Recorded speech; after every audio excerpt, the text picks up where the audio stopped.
Hello दोस्तों, आज मैं बात करने वाला हूँ क्यूआरएमपी स्कीम के बारे में। क्या है, किसको लेना है, इसके फ़ायदे क्या हैं, इसके नुकसान क्या है, क्या हमें लेना चाहिए या नहीं लेना चाहिए। तो दोस्तों, इसको समझने के लिए बने रहे मेरे साथ वीडियो के एंड तक। We start paid services. तो दोस्तों, आप हमारी पेड सर्विसेज ले सकते हैं जीएसटी रिफंड के लिए, जहाँ पे आपको बेस्ट प्रोफेशनल के द्वारा यहाँ पे सर्विसेज दी जाती है। तो दोस्तों, ज़्यादा जानकारी के लिए आप इस नंबर पे कॉल कर सकते हैं या फिर इस वेबसाइट पे विजिट कर सकते हैं। वेबसाइट का लिंक वीडियो के डिस्क्रिप्शन में है। सबसे पहला है quarterly return with monthly payment scheme. पहला है eligibility and opting for the scheme. इसकी एलिजिबिलिटी क्या है और कैसे आप इसको ऑप्ट कर सकते हैं। तो बोलता है सबसे पहले में कि क्वार्टरली रिटर्न और monthly payment scheme, QRMP scheme क्या है। तो क्यूआरएमपी स्कीम एक ऐसी स्कीम है जो सभी स्मॉल टैक्स पेयर के लिए है जो अपनी जीएसटीआर 1 और जीएसटीआर 3 फाइल करते हैं। वो अपनी जीएसटीआर 1 और जीएसटीआर 3 दोनों ही क्वार्टरली बेसिस पे फाइल कर सकते हैं मंथली पेमेंट के साथ। क्या ये स्कीम सबके लिए अवेलेबल है? नहीं, ये स्कीम उनके लिए अवेलेबल है जो जीएसटीआर 1 जीएसटीआर 3 रिटर्न फाइल करते हैं, जो लाइबल है R1 और 3 को फाइल करने के लिए। क्या मैं एलिजिबल हूँ इस स्कीम के लिए? दोस्तों, सभी टैक्स पेयर जिनकी टर्नओवर 5 करोड़ रुपीज़ तक है वो इस स्कीम को ले सकते हैं, क्यूआरएमपी स्कीम को ले सकते हैं। अगर उनकी टर्नओवर करंट फाइनेंशियल ईयर या प्रेसिडिंग फाइनेंशियल ईयर के अंदर, मतलब कि जो अभी चल रहा है फाइनेंशियल ईयर 20-21 या इससे पिछला वाला जो फाइनेंशियल ईयर है, मतलब कि 19-20, अगर उसके अंदर उनकी टर्नओवर 5 करोड़ रुपीज़ तक है तो वो यहाँ पे क्वार्टरली बेसिस पे अपनी R1 और जीएसटीआर 3 दोनों ही फाइल कर सकते हैं और क्यूआरएमपी स्कीम को ले सकते हैं। लेकिन कंडीशन ये है कि उनको लास्ट मंथ की जो रिटर्न है, लास्ट टैक्स पीरियड की जो रिटर्न है, वो फाइल होने चाहिए जीएसटीआर 3। कैसे आप ले सकते हैं इस स्कीम को? सिंपल है, आपको जीएसटी पोर्टल पे जाना है, लॉगिन करने के बाद सर्विस में जाएंगे और रिटर्न में जाएंगे, opt in for quarterly return पे जाके यहाँ पे आप ले सकते हैं। उसके बाद दोस्तों, कैसे आपको इस स्कीम को लेना होगा और कब कब आप इस स्कीम को ले सकते हैं। आप फाइनेंशियल ईयर के अंदर कभी भी हर क्वार्टर के लिए आप स्विच कर सकते हैं।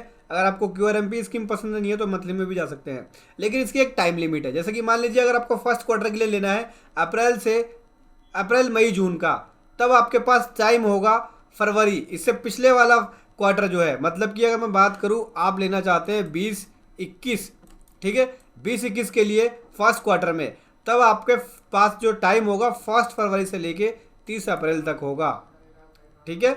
यानी ये वाला जो महीना है इसके लास्ट डेज तक होगा और इससे पहले वाले जो 2 महीने हैं उसके 1 तारीख से उस स्कीम को ऑप्ट कर सकते हैं। जैसे कि अगर मैं बात करूँ 20-21 की, हम यहाँ पे फोर्थ क्वार्टर के लिए इस स्कीम को लेना चाहते हैं, यानी जनवरी फरवरी मार्च के लिए, तब आपको 1 नवंबर से 31 जनवरी का आपके पास टाइम मिल जाता है। यानी इस महीने का लास्ट दिन और इससे पहले वाला जो क्वार्टर है उसके सेकेंड मंथ से स्टार्टिंग हो जाती है ऑप्टिंग के लिए, ठीक है। तो आपको ऐसे यहाँ पे कंडीशंस को फॉलो करना है अगर आप लेना चाहते हैं क्यूआरएमपी स्कीम को। उसके बाद क्या आपको स्कीम को बार बार हर क्वार्टर में लेने के लिए इस प्रोसेस को फॉलो करना पड़ेगा? नहीं, अगर एक बार आप इस स्कीम को ले लेते हैं तो अगले टैक्स पीरियड के अंदर आप कंटिन्यू बेसिस पे रिटर्न को फाइल कर सकते हैं। जब तक आप डिसाइड नहीं कर लेते कि आपको स्कीम से बाहर होना है, तब तक आप सेम प्रोसेस के हिसाब से आप क्वार्टरली बेसिस पे अपनी R1 और जीएसटीआर 3 दोनों ही फाइल कर सकते हैं। दोस्तों, बात करें यहाँ पे, अगर मेरी टर्नओवर 5 करोड़ रुपीज़ से है लेकिन पोर्टल अभी भी अलाउ नहीं कर रहा स्कीम को लेने के लिए, तो क्या करना होगा? सबसे पहले अपनी आपको जीएसटीआर 3 को देखना होगा कि लास्ट टैक्स पीरियड की जीएसटीआर 3 फाइल करी है कि नहीं करी है। अगर नहीं करी है तो आप स्कीम को नहीं ले पाएंगे। और दूसरा आपको ये देखना होगा कि क्या आपकी टर्नओवर पोर्टल पे अपडेट है कि नहीं है, मतलब कि 5 करोड़ से नीचे है कि नहीं है। अगर वो 5 करोड़ से ज़्यादा दिखाता है तब आपको यहाँ पे अपना ग्रीवेंस रेज करना होगा, टिकट रेज करना होगा और जीएसटी हेल्प डेस्क से कांटेक्ट करना होगा। अगला क्वेश्चन यहाँ पे आता है कि मल्टीपल जीएसटी नंबर है सेम पेन पे अलग अलग स्टेट में, तो क्या मुझे यहाँ पे अलग अलग स्टेट के अंदर अलग अलग हिसाब से रिटर्न फ्रीक्वेंसी को सेलेक्ट करना होगा? हाँ जी दोस्तों, आप अलग अलग जीएसटी नंबर है तो सबका आपको अलग अलग फ्रीक्वेंसी सेट करना होगा, मंथली या क्वार्टरली बेसिस पे, वो आपकी अपने रिक्वायरमेंट के हिसाब से है। और दोस्तों, स्कीम जो है अवेलेबल कब से हो जाएगी? ये स्कीम जो अवेलेबल हो जाएगी 1 जनवरी 2020 से अवेलेबल हो जाएगी। आप इस स्कीम को ले सकते हैं 5 दिसंबर 2020 से, कभी भी टाइम, किसी भी टाइम से ले सकते हैं, मतलब 5 दिसंबर के बाद से ये स्कीम अवेलेबल हो जाएगी। ये तो थी बात एलिजिबिलिटी एंड ऑप्टिंग की, स्कीम को लेने के लिए ऑप्टिंग की। अब हम बात कर लेते हैं डिफॉल्ट सिस्टम क्या करेगा इस स्कीम के लिए। आपको यहाँ पे एक मेल रिसीव होगा कि आप डिफॉल्ट बेसिस पे क्यूआरएमपी स्कीम के अंदर चले गए हैं। तो आपको क्या करना होगा, देखो अगर आपकी टर्नओवर 19-20 के अंदर 5 करोड़ रुपीस तक थी फाइनेंशियल ईयर 19-20 के अंदर, तब आपको जो सिस्टम है डिफॉल्ट ही पहुंचा देगा क्यूआरएमपी स्कीम में, ठीक है। लेकिन अगर आप क्यूआरएमपी स्कीम में नहीं जाना चाहते हैं तो 5 दिसंबर से लेकर 31 जनवरी तक आपके पास टाइम होगा, आप उसको चेंज कर सकते हैं। या फिर अगर आपकी टर्नओवर 5 करोड़ से ज़्यादा है और पोर्टल पे अपडेट नहीं है और क्यूआरएमपी स्कीम के अंदर आप चले गए हैं, तब आप अपना टिकट रेज करके वहाँ पे उनसे कॉन्टैक्ट कर सकते हैं। तो सिस्टम का डिफॉल्ट फीचर यह है कि अगर 5 करोड़ रुपीस तक की टर्नओवर है तो आपको ऑटोमेटिक ही क्यूआरएमपी स्कीम में यानी quarterly return monthly payment scheme के अंदर पहुंचा देगा। और दोस्तों अगर आप स्कीम के लिए एलिजिबल है और पोर्टल आपको डिफॉल्ट नहीं पहुंचाता है तो आप लॉग इन करके सर्विस में जाके रिटर्न में जाके ऑप्ट इन में जाके, जैसे कि मैंने अपनी पुरानी वीडियो में बताया है, वहां जाके आप अपना क्यूआरएमपी स्कीम को ऑप्ट कर सकते हैं। उसके बाद बात करें सी वाले पॉइंट में क्या एक्शन लेना होगा फर्स्ट 2 मंथ में क्वार्टर के, तो सबसे पहले हम समझते हैं क्या क्या एक्शन लेना होगा। अगला क्वेश्चन ये आता है कि अगर क्वार्टरली रिटर्न ले ले तो फर्स्ट 2 मंथ में क्या क्या एक्शन लेना होगा, क्या क्या एक्शन लेना होगा। तो दोस्तों यहाँ पे जो एक्शन लेना होगा फर्स्ट 2 मंथ में आपको चालान जनरेट करना होगा और पेमेंट करना होगा।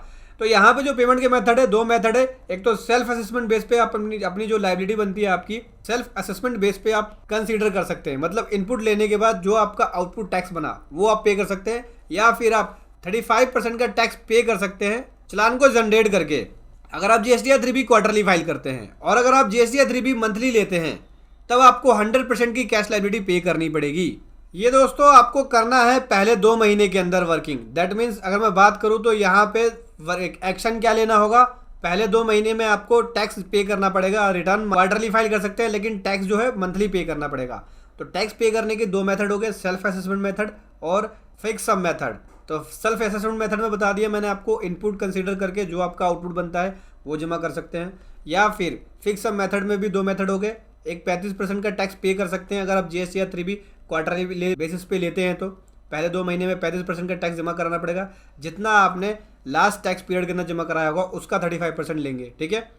और अगर आप जीएसटी 3B मंथली फाइल कर रहे हैं तो उस केस में आपको 100% कैश लायबिलिटी में पे करना होगा। आपको टैक्स जो आपने लास्ट टैक्स पीरियड में पे किया उसका 100% पे करना होगा फर्स्ट 2 मंथ में। क्या एक्शन नहीं लेना होगा, अगर आपका इलेक्ट्रॉनिक कैश लेजर के अंदर या इलेक्ट्रॉनिक क्रेडिट लेजर के अंदर पहले से उस मंथ के अंदर बैलेंस है तो आपको कोई भी एक्शन नहीं लेना, या आपके पास पहले से ही इनपुट है पड़ा हुआ तो आपको कोई भी एक्शन नहीं लेना, या फिर आपकी नील रिटर्न है या नील की लायबिलिटी है तब आपको कोई भी एक्शन नहीं लेना।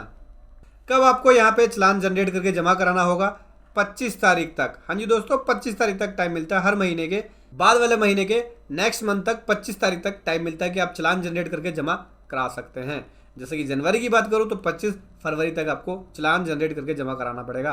सेल्फ असेसमेंट ऑफ लायबिलिटी क्या है दोस्तों, देखो सेल्फ असेसमेंट लायबिलिटी का मतलब हो गया कि जो आपका टैक्स बना उस मंथ में इनपुट एज क्रेडिट लेने के बाद इनपुट एज क्रेडिट को देखना होगा आपको, जीएसटी 2B में कितना इनपुट एज क्रेडिट है उसको कंसीडर करने के बाद जितना आपका टैक्स लायबिलिटी बनेगा वो आप चालान जनरेट करके पे कर सकते हैं। अगर नहीं बनता है चालान तो आपको चालान जनरेट करने की जरूरत नहीं है। उसके बाद दोस्तों क्या यहाँ पे मैं अगर फर्स्ट मंथ में टैक्स जमा करा दूँ, कैश जमा करा दूँ, तो क्या वो सेकेंड मंथ के अंदर कंसीडर किया जाएगा? दोस्तों नहीं, यहाँ पे कंसीडर नहीं किया जाएगा। अगर आपने फर्स्ट मंथ में कैश लेजर जमा करा दिया, कैश के अंदर आपने अमाउंट जमा करा दिया कैश लेजर के अंदर, तो वो फर्स्ट मंथ की लायबिलिटी के अगेंस्ट कंसीडर किया जाएगा। सेकेंड मंथ का आपको फिर से जमा कराना पड़ेगा जो सेकेंड मंथ के अंदर आपका टैक्स बनेगा। दोस्तों अगला आता है 35% वाला ऑप्शन। क्या है, व्हाट इज 35% ऑप्शन? देखो 35% वाला ऑप्शन ये है कि जो आपने जीएसटी 3B लास्ट जो आपने क्वार्टरली बेसिस पे फाइल किया उसका 35% सिंपली डिपॉजिट करना होगा आपको, ठीक है। जितना आपने अपने लास्ट क्वार्टर के अंदर जो 3B फाइल करी अमाउंट जमा कराया उसका 35% जमा कराना होगा। या फिर आप सेल्फ असेसमेंट बेसिस पे भी ले सकते हैं। अगर आप सेल्फ असेसमेंट बेसिस नहीं लेना चाहते तो 35% वाला ऑप्शन लेके आप टैक्स जमा करा सकते हैं।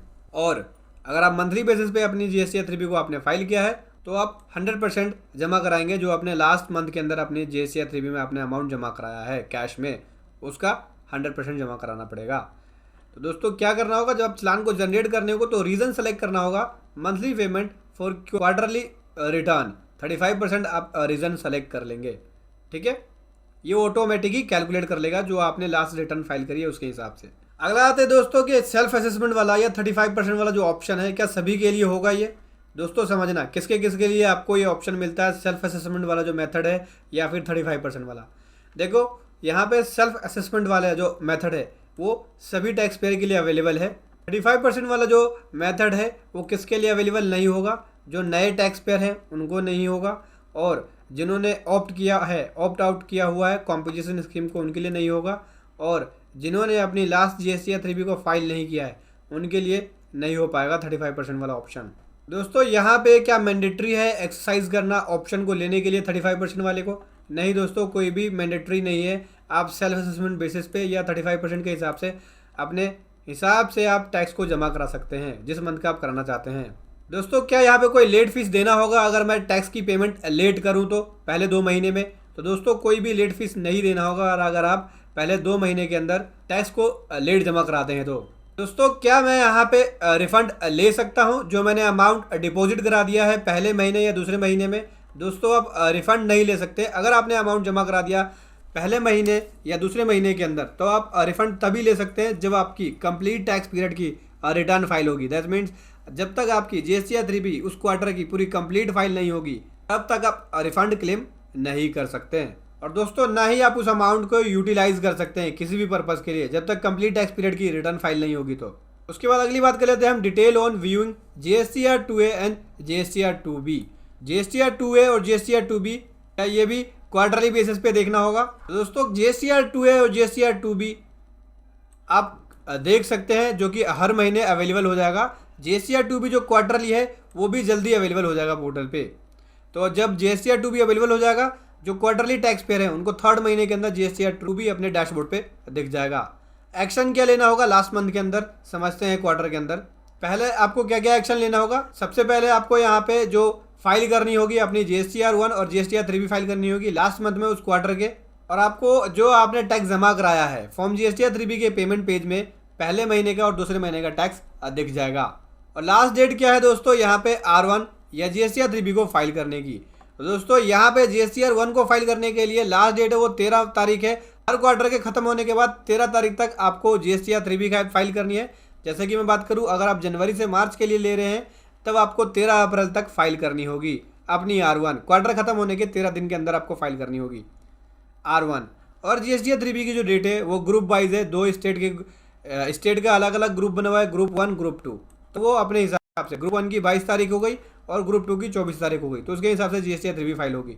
दोस्तों यहाँ पे क्या जीएसटीआर 1 या जीएसटीआर 3B के अंदर लेट फीस लगेगी? हाँ जी दोस्तों, लेट फीस लगेगी। हमारी अभी एग्जिस्टिंग में लेट फीस चल रही है उसी के हिसाब से लेट फीस लगेगी R1 और जीएसटीआर 3B पे।